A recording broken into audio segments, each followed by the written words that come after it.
Wonderful day and welcome. My name is Seth and I'm gonna talk about the preview feature real quick in this short video which just got released.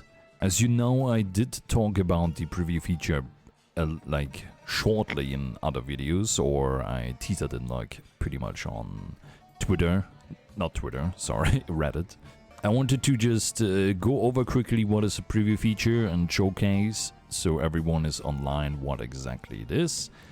And for that we need to go to the blacksmith.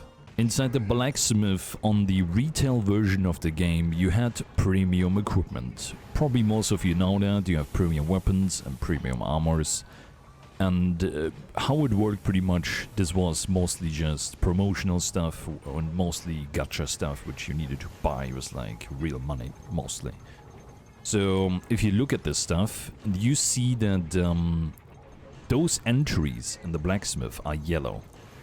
And if you didn't know what this means that this equipment can be previewed pretty much their upgrade path and their weapon tree or armor tree pretty much. It's kind of like the 5th gen version we saw in World, where you could look ahead and then see like what materials you needed and what stats you get when you unlock them.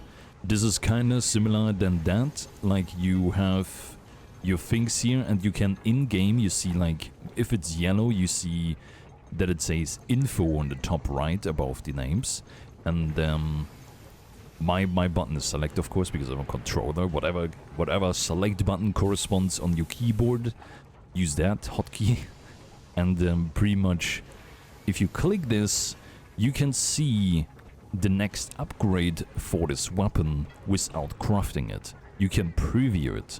To note here is, because people ask this all the time actually, no, you can't skip upgrades with this, like you can't go to the last upgrade to just craft it directly. This is not how it works. This is pretty much just a preview to see what weapon gets what stats and where it goes. You can also check what materials you need, so you can decide before using this equipment if it's worth it your time or if it's worth it the stats to get.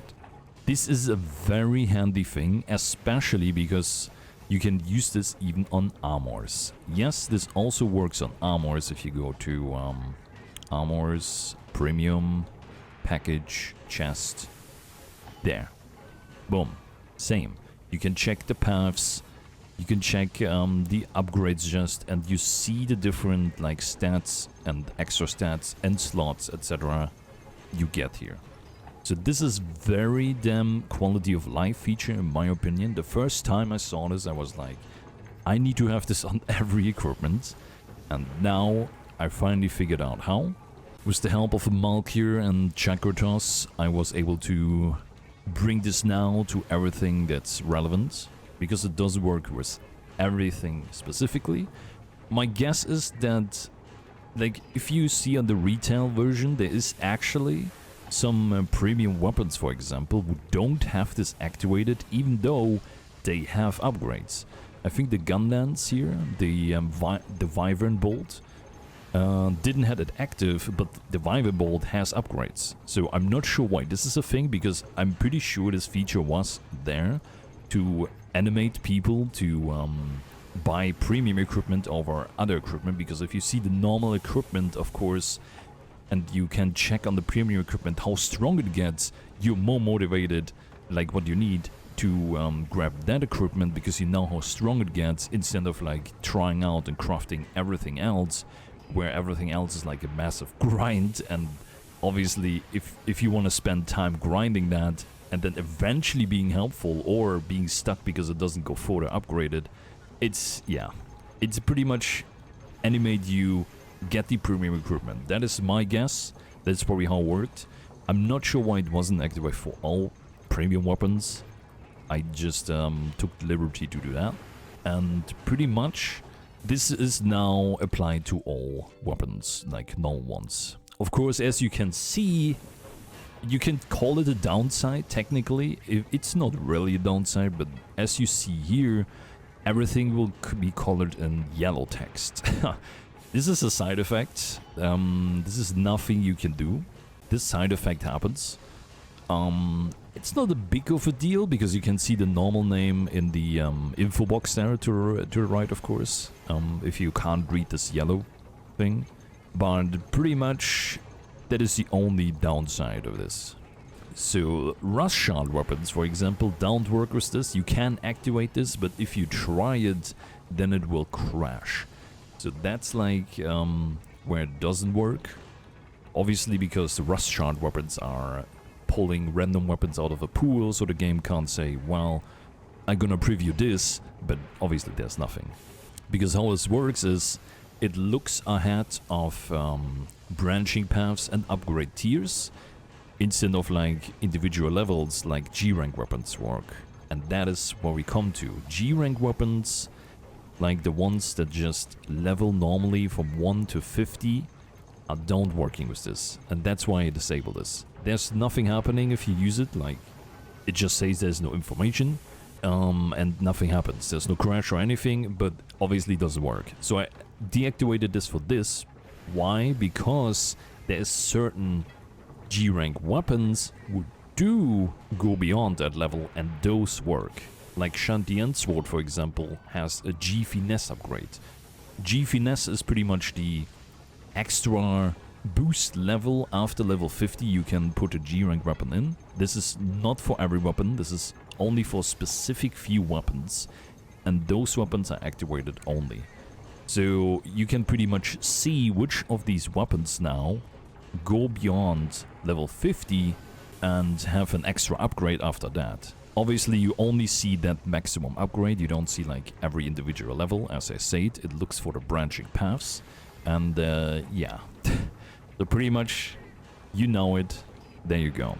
So for level 1 to 50 weapons, you won't need to still look something up like Farias, but I feel like it's a small trade-off, it doesn't matter, right? Because this also works for weapons of armors, of course, so you can actually just go through armors and just look them through and say, yo, I want the Kutko G armor gauntlets. Well, are they any good? Do they get like better skills? Do they get anything better? Well, you can look up now. You see here it goes to GX, and the GX it gets like movement speed +5, etc. And you can say, oh yeah, this is actually a really good piece. Of course, all this information is available in like sources like Farias, and you can just look it up there. But in the end, having it like in-game and more conveniently at your service, like right in front of you, is so much huge better for me. Also, yes, this works with Raviente weapons. I don't know, I just... where's Raviente weapons? G-rank, and then... I think Sword and Shield is an Ophium Blade. No, wait, not Sword and Shield, I mean Tonfa, or Switch Axe. Switch Axe, where we have it, the Ophium, there, Ophium Axe. You can... those are obviously level 2, but the... uniqueness is that Raviente weapons have branching paths, and this is what the preview feature is looking for. So if you look at this, it shows me the preview of the branching paths, and of course the corresponding levels afterwards. So this is insanely handy, and I fucking love this. This is fantastic. I love this feature. I'm so happy this is actually working now, and it's beautiful. All right, it's just beautiful. Of course, it doesn't work on tower weapons either. I do have it on this test version here right now, enabled for the virus SNS, but it doesn't work. As you see, there's nothing happening exactly. Like, the system was not made for this, apparently. It does work with all the other stuff, so that's what counts. And that's pretty much it. That's just what I wanted to show you. Yeah, enjoy, I guess. I need to shout out and thank Malkir and Chakratos for helping me on this to just make it convenient, apply to the files. Thank you too. Kisses and love. You're fantastic, both of you. And I hope everyone is gonna enjoy this. Of course, this is ported to all the current versions. I will... like, obviously port this also in the clean files soon, because there's some issues with like the tools applying translations and whatever. So a bunch of level 50 weapons currently crash in our versions due to some translation stuff. is okay. Should probably be fixed when we switch to the clean files. For now, I just want this feature out there for everyone. So there will be download links in the community Discord available in the info update section for all the different versions. This means the original clean retail Japanese version, the JP version, of course, for the Japanese folks, because this game is originally theirs, so obviously I don't want to left them out. And then we have it obviously for the CE version, the Community Edition. And I have also a separate one for the Community Edition with the material cost patch, because there's certain people or servers who don't use the material cost reduction and just use the normal material Community Edition stuff, like the Frontier EU server run by Dijkstra. For those people I obviously fought too, so they can have that separate version for using it there. And then of course the last one, the fourth one, is my patch. Go ahead to grab whatever version you need. It's a drag and drop client file, one single file, so you have pretty much all the freedom in the world. So just switch to it, and it's I just love this. I'm so happy this is out. That's all I wanted to bring out there. So you all have a fantastic, lovely day. I love you all, and I'm gonna see you in the next stream, Discord, or video. All right, good night and bye bye.